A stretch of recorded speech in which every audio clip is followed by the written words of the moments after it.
on the News Channel 5 network. This is OpenLine.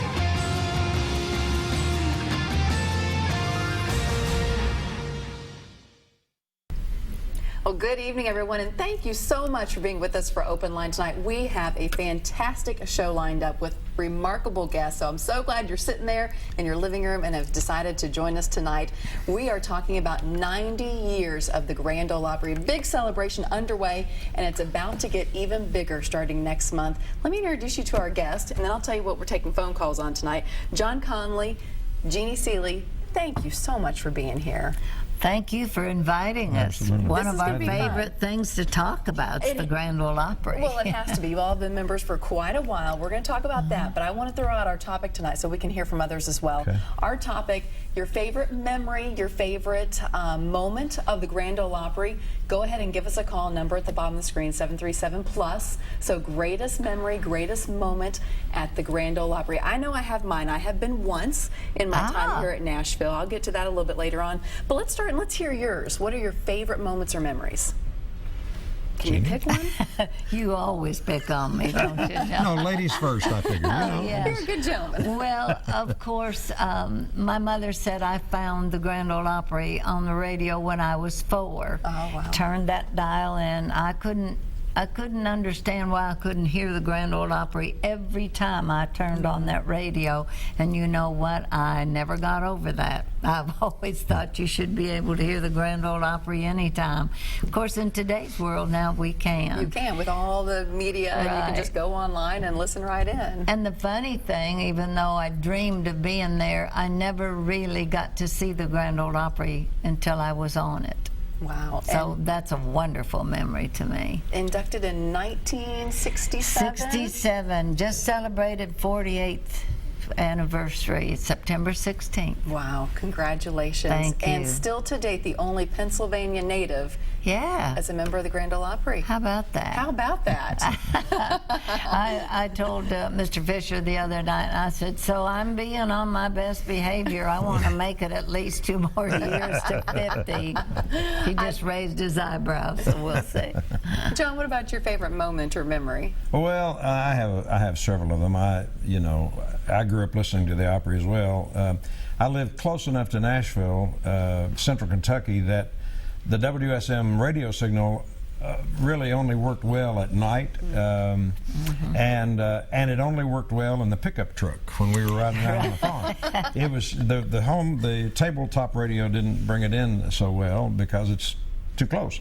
At any rate, used to listen to it all the time riding around with Dad on the farm on Friday or Saturday night, never dreaming I'd ever be on that stage or for that matter be in Nashville. But radio brought me here, and eventually I ended up joining, and for me it's been 34 years as of this past February. Well, congratulations on Thank that. you. I was reading a little bit of your bio. You started out your working career as a licensed mortician. That's right. How in the world did you make the jump to country music from there? I'm just let me just check before I go. Is everybody feeling okay? Yes. Everybody's fine. I feel Okay. great, yeah, thank goodness. Just wanted to check. Through radio, I fell in love with music and radio at the same time when I was a kid. Wow. Used to hang out at the local radio station in Lexington after the guitar lesson, which only lasted a half hour. And after 6 years in the funeral profession right out of high school, I either had to think about owning a funeral home somewhere or scratching that old radio itch. So I struck out, got a job at a station in Fort Knox, Kentucky, 2 other stations in Kentucky, and then I ended up coming to WLAC here in Nashville back in 1971 and started writing, getting to know some of the industry people. And that led to the opportunity to record, and finally had the first hit with Rose-Colored Glasses. I was going to say, you were probably most known for, is that fair to say, Right, for that's Rose-Colored Glasses? signature song, correct. And also your signature song, Don't Touch Me. Don't touch right? me. I just Breakup have to song. throw this in because we have laughed so much about John being a mortician. And I did say this. I said, if traditional country music ever dies, John Conley's the only one prepared to face the future. Right. I love it. We'll provide a dignified service. Yeah. See, it doesn't leave you, right, once you start. As I said, we are talking about 90 years of the Grand Ole Opry. We do want to hear your favorite moment, your favorite memory. Go ahead and give us a call. I also want to talk about the big celebration that's underway and really going to get ramped up here in the next month or so. What's going to be going on? I don't really know. I don't think they've shared a lot of the information. There's always a giant cake on the weekend of the birthday celebration, and I have to believe it might be even more gigantic than normal. I'm not. Unfortunately, I'm going to be in Texas, so I won't be there. No cake for you. No cake for me. I'll have to hear about it later. But I guess we'll all find out together on next weekend. Yeah, I'm sure there will be 2 shows. You know, usually on the anniversaries like that, because hopefully we're going to have some really special guests. I'm hoping, but I'm probably not supposed to say anything, so for once I'm going to be quiet. All ears, I just hope I get to be there.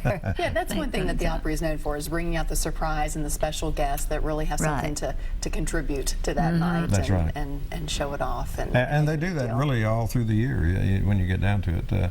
Every now and then there's something nobody expects happens, and that's a wonderful part of being a part of the Grand Ole Opry.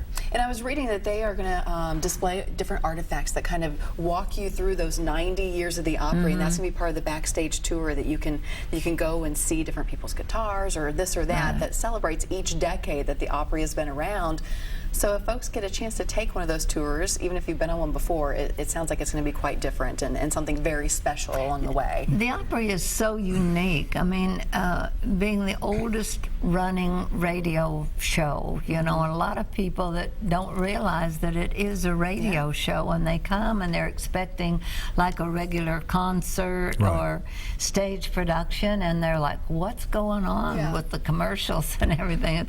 It's a radio show. And I think that was for me, one of the fun parts to see was an actual radio show happening in the process. Right. And then also getting the bonus of some fantastic country music to listen to from many different performers throughout the night. That was just fantastic. That was great. Right. Yeah, it gives a different perspective. And they'll say, I didn't count you. I could see you standing in the wings. I saw so-and-so, and somebody runs out with the microphone, and you get to see a lot of the production end that you wouldn't normally see. No, and I have to tell you, there were some young girls in front of us the night that we went to the Opry. My husband and I, it was our big date night, and there's some young girls in the crowd, and one of them started hyperventilated when the person that she wanted to see came out, and we were like, is Elvis here? You know? It was just unbelievable. The same thing to her. Yes, exactly. Like, so there are some big moments at the Opry. Let me talk to you about the first time you were on that stage. Do you remember? Oh, dear. I do. Now, why do you say that? Oh, dear. Well, it was the night that I became a member. That I had my parents fly down from Pennsylvania and some other family members and friends there, and I just knew in my mind when I got out there what I was going to say, and I was going to thank my parents and all my good intentions. I walked, and every emotion I think that I am capable of feeling, from downright fear to being thrilled to just, I can't believe this is happening for me. All of those all mixed up.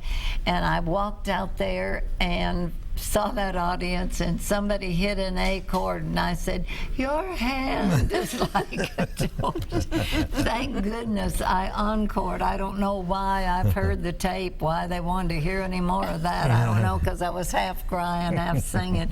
But thank goodness I did get an encore, so when I went back out, I had the sense to acknowledge my parents being there. That's wonderful. I'm sure they understood. Tom, what about you? I had all my folks gathered up when I became a member, which was some months after my first appearance. I was introduced the first time by someone we just lost this year, the late and great Jim Ed Brown.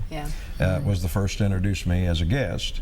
And then Porter Wagner was the one who inducted me. Right. And for, I told the story wrong for a long time because somehow I had in my mind that Roy Acuff had inducted me.